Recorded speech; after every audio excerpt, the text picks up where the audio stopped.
Само извинявай, чуя да записваме. Да. Слуех, записвай. Записвайте. Чувствам се великолепно, защото това шоу наистина доказа, че е номер едно. Въпреки шестия сезон, аз не съм виждал шоу да прави такива резултати, като две капки вода. Не мога по-бавно. Зуека с основно образование. Трябва да кажа повече неща. Докъде си стигнал? Но не съм се съмнявал в успеха на това шоу, защото като видяха какви са участниците, участниците първо, бях убеден, че ще имаме голям успех. Второ,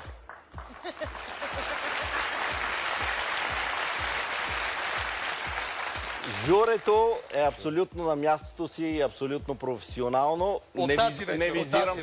Не визирам себе си. Скромничи. Да, и искам да благодаря за успеха на това шоу на екипа, който стои за това шоу. Чуде, свърши химикалката. Трябва да ти кажа. Аз записвам.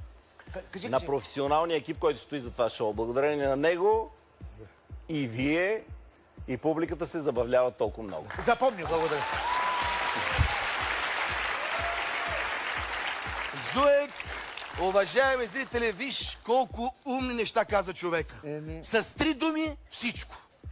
Он е 30 минути нищо. Чакай да видя дали правилно, чакай да видя дали правилно съм записал сега. Чакай да видя. Шоуто е жестоко този сезон.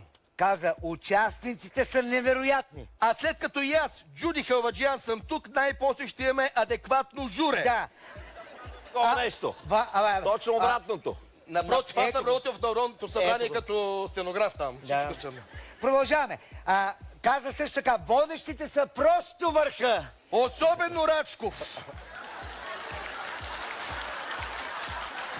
Този човек е неземен. Той е без аналог, без конкуренция. Той е висша еманация, тая дума не знам какво значи, на телевизионното водене. За него и милионна седмица е малко. Той е Меси и Месия на ефира.